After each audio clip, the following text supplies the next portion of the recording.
जय हिंद। मैं हुतात्मा चौक से रविंद्र जैन। डॉक्टर और नेताओं की सांठगांठ से हुआ कोरोना का जन्म डॉक्टर और नेताओं की सांठगांठ से।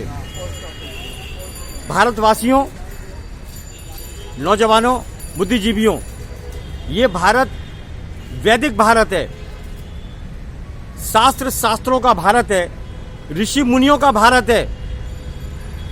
हमारे देश के नेताओं ने इस देश को बेचने का काम किया और इंग्लिश हुकूमत से मिलके हमारे वेदांतों को, हमारे सिद्धांतों को, हमारी आयुर्वेद को नष्ट करने का काम किया। क्यों? कि ये दलाल है। हमारे देश का नेता दलाल है।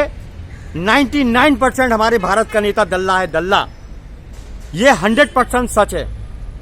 आप बताएं, आयुर्वेदिक भारत के अंदर, ऋषि मुनियों के भारत के अंदर, पुराणों के अंदर इतना साफ लिखा हुआ है कि यज्ञ करने से भारत क्या पूरी दुनिया ही विषाणु कीटाणु मुक्त होती है।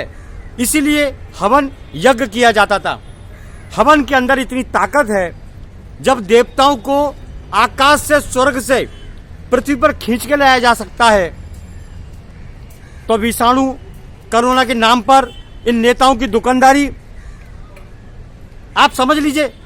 वेदों के भारत को इन नेताओं ने कोरोना के नाम पर इंग्लिश हुकूमत से मिलकर षड्यंत्र रचा और हमारे देश की बाहुबली जनता के खून को पानी कर दिया। आप समझ लीजिए, ये बहुत बड़ा षड्यंत्र है, बहुत बड़ा। मैं तो अकेला हूं, लड़ता रहूंगा, आगे बढ़ता रहूंगा। मेरी जान भी गई, कोई परवाह नहीं, क्योंकि भ्रष्ट दलाल नेता हमारे देश के दल्ले हैं, दल्ले।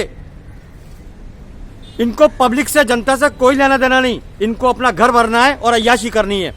हमारे देश के नेता पहले हुआ करते थे जमीनी नेता। सुभाष चंद्र बोस, वीर भगत सिंह, ऐसे नेता थे जिन्होंने अपने सीने पर गोलियां खाई। लेकिन आज के भ्रष्ट नेता मास्क के नाम पर लूटते हैं और कोरोना के नाम पर गुंडागिर्दी करके वैक्सीन ठोकते हैं। वैक्सीन हमारी मर्जी, हम लें या ना लें, लेकिन ये गुंडे हैं, गुंडे।